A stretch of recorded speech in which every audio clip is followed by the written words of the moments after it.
అందరికీ నమస్కారం.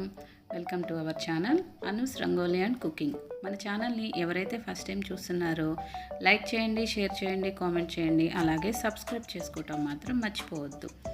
ఈరోజు నేను దోసకాయ కూర ఎలా చేయాలో చూపిస్తానండి. ముందుగా స్టవ్ ఆన్ చేసుకోవాలి. కళాయి పెట్టుకొని తాలింపుకు సరిపడా 2-3 గంటల నూనె వేసుకోవాలి.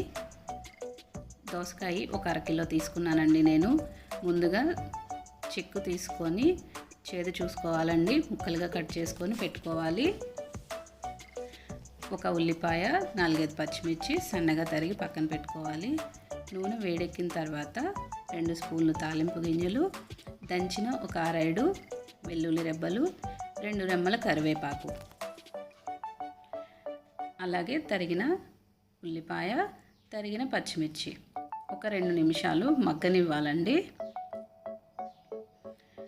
ఈ 2 నిమిషాలు మగ్గిన తర్వాత దోసకాయ ముక్కలు ఆ తాలింపులో వేసుకోవాలి. రుచికి సరిపడా సాల్ట్, కళ్ళుప్పు వేసానండి నేను. అలాగే అర్ధగంట సేపు నానబెట్టిన పచ్చి శనగపప్పు అండి, అవి కూడా ఈ తాలింపులో వేసుకోవాలి.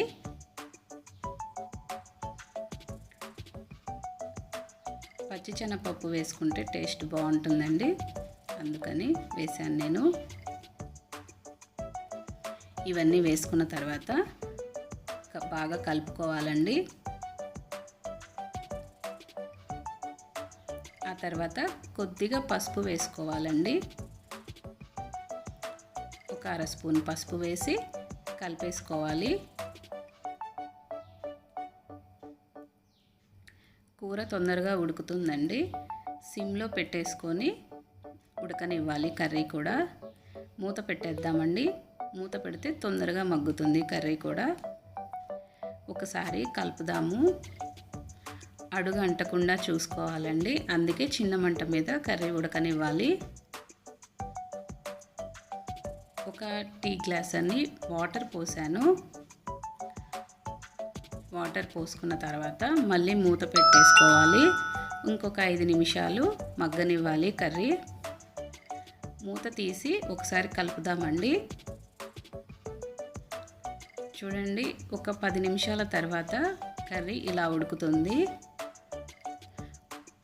ఆ తర్వాత రుచికి సరిపడా కారం, ఉప్పు అండి. నేను వేసిన పచ్చిమిర్చి కారం సరిపోలేదు, ఉప్పు కూడా సరిపోలేదు, అందుకని నేను మళ్ళీ వేశాను. కారం వేసుకున్న తర్వాత కలుపుకోవాలి కర్రీ కూడా. కర్రీ ఉడికిందండి. వేడివేడిగా దోసకాయ పచ్చని పప్పు కూర రెడీ అయిపోయింది.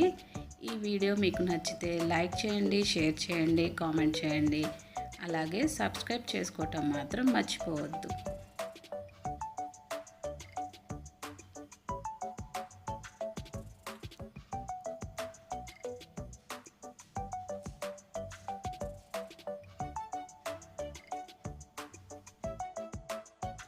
ఎండ్ స్క్రీన్స్లో కుకింగ్ వీడియోస్ పెడతానండి, అవి కూడా చూడండి. ఒక లైక్ చేయండి, కామెంట్ చేయండి.